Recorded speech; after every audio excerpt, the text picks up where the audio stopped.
What's motivated the Gingin Water Group to start up initially was public concern about the allocation of water and its sustainability in its use. And what's kept us going is the fact that every year we learn more and more, and we seem to be the community's go-to group for decision making, whether it be the Shire. There's a water issue, go to Gingin Water Group. Some people want to complain about Gingin water, go to Gingin Water. Department of Water want to know what the community feels, go to Gingin Water Group. So we've got to keep going. Some of the major projects the Gingin Water Group has undertaken have been, probably the most noticeable one is monitoring the water levels at different points along the brook and doing it regularly every 2 or 3 months.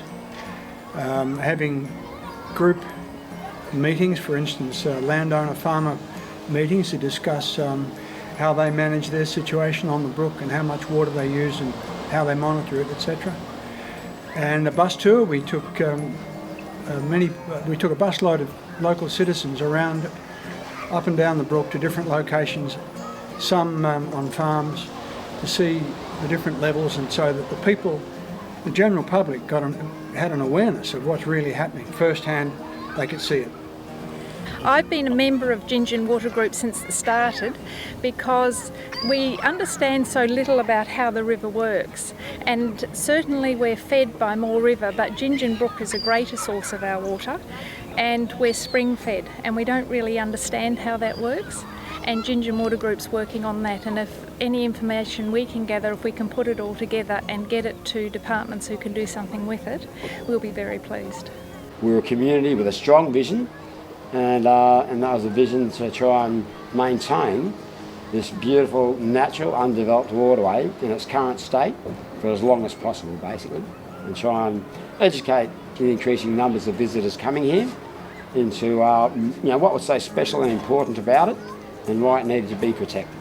We need the community to become aware of the issue, and that if it's not managed well, it will have a huge impact on everyone's lives. Some of the major hurdles and barriers in regards to the history of the group was basically trying to alleviate some of the fears of some of the local landholders that we weren't this bunch of towny greenies trying to take their land off them and deny them access.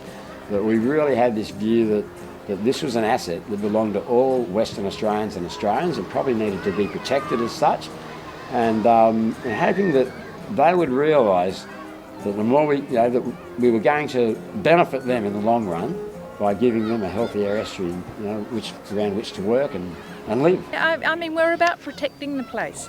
We don't want to change it, we want to understand it, and we want to, in another 50 years, we want people to be able to come here and enjoy it like we do.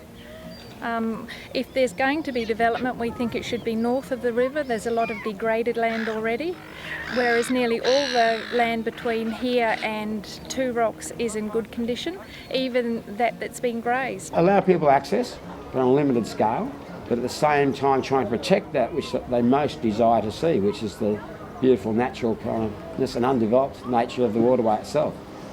So walk trails, boardwalks. We've done around probably 6 or 7 kilometres worth of fencing in negotiation with local landholders, fencing off areas that had been impacted by stock movement and things like that.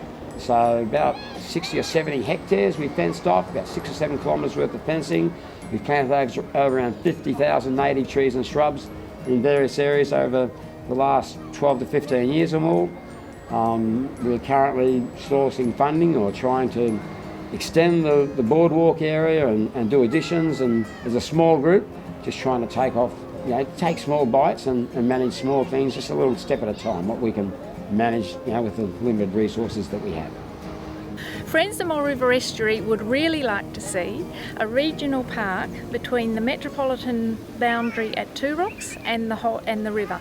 We would like to see that land either go back to rural or acquired by government, so that it's already mostly parks, conservation parks, nature parks, Wilbinga, Yanship. We would like to see the whole green belt protected, and we feel that would best protect the river. The way I see it, I'd like this to be a place that my son can come with his child and view it exactly as it is today, perhaps even improved, in 20 years' time. and then for his, my grandson to be able to do that. So it's there for everyone for the future. Our next few years will be involved in monitoring the health of those brooks and trying to develop a strategy with the Department of Water and the Shire and all the associated organisations and the local community about how best to handle the drying situation into the future. The major hurdle has been getting noticed and getting the community interested. That's important. We need community support. That's what we're chasing. We need numbers. We need to have political influence. We need voters.